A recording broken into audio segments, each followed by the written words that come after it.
Alors bonjour à tous. Aujourd'hui ce sera la séance numéro 4.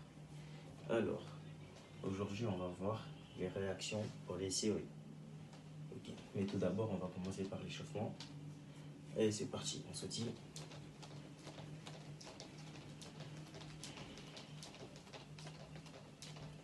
Démonter de genoux.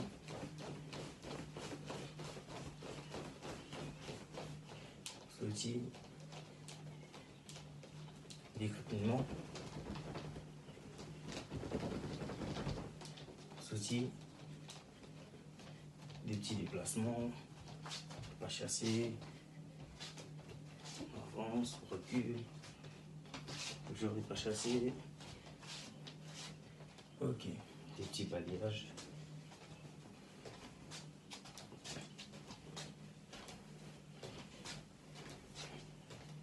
Des rotations.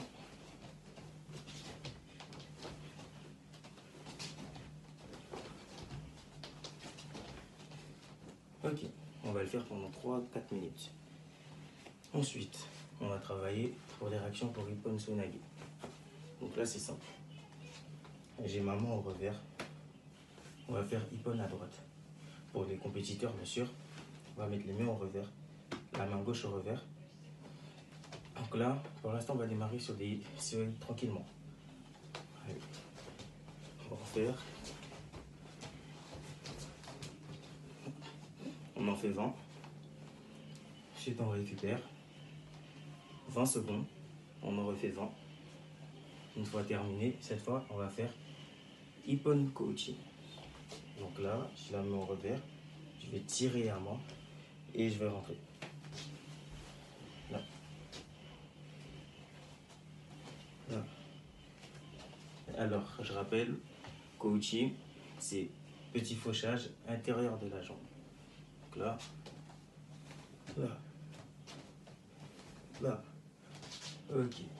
Donc là, pareil, pour les coachings, on va en faire 20. On va avoir 20 secondes de récup et on va encore en faire 20. Une fois terminé, cette fois, on va imaginer qu'on a un adversaire face à nous et qui s'attend à notre COI. C'est-à-dire que quand je vais lancer mon Ippon, avec son hara, il va pousser et il va se mettre sur l'arrière. Donc là, imagine que quelqu'un fait un COI sur moi, je vais pousser et là, je suis sur l'arrière. Ok, donc là, c'est très simple. Là, je repasse en tori, c'est-à-dire là, c'est moi qui vais faire action. Donc, comme je sais que quand je fais COI, il pousse avec son ventre et il risque de me contrer. Donc là, je vais faire la même ouverture. Donc là, j'ouvre, même ouverture. Sauf que cette fois, au lieu de tourner le dos, je vais aller derrière. Donc là, j'ouvre et je rentre. Je remonte. Là, j'ouvre, ça tend serré et je rentre. Vous avez vu, très important. Quand j'ouvre, ma jambe, je la recule pas. Quand j'ouvre, c'est l'action des bras. Là, je tourne. Là.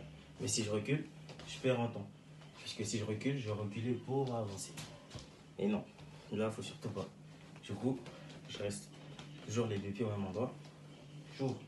Là, ici, attends, c'est où? Donc là, j'ouvre. Et cette fois, au lieu de reculer, je vais faire droite, gauche. Donc là, droite, gauche. Vous avez vu? Pourquoi rapprocher ma deuxième jambe, enfin ma jambe d'appui? Tout simplement parce que si je fais Ipponko comme ça, vous avez vu? Là, je ne suis pas équilibré, je vais tomber. Maintenant, si je fais Ipponko, ou là, là, je suis stable. Vous avez vu? Là, on ne peut pas me bouger. Ok, donc je vous montre. Là, j'ouvre, je rentre. J'ouvre. Vous avez vu, on peut rentrer les deux façons. On peut rentrer soit là, mais si on rentre jambe droite, après jambe gauche, il faudrait être rapide sur la reprise d'appui. C'est-à-dire qu'il ne faudra pas faire ça, ça. C'est là. Je suis là, là. Vous avez vu, je rentre direct. Ou alors on peut faire gauche-droite. Là, là, là. Vous avez vu, je recule un peu pour que vous voyez. Je suis là, j'ouvre, là. Vous avez vu? Moi, personnellement, je préfère celui où j'avance ma jambe gauche, où j'avance ma jambe d'appui avant ma jambe de fauchage. Tout simplement parce que c'est ma forme de corps. Du coup, je vous conseille d'essayer les deux. et vous verrez lequel qui vous convient le plus. Ok, donc, je vois que pour l'instant vous faites tranquillement, vous essayez de sentir. Là je suis là, je rentre. Une fois que vous l'avez, vous allez en faire 20, mais le plus vite possible. Le plus vite possible. Et une fois que vous aurez fait les 20, votre séance elle sera terminée. Allez, je vous souhaite une bonne séance à vous et bon courage.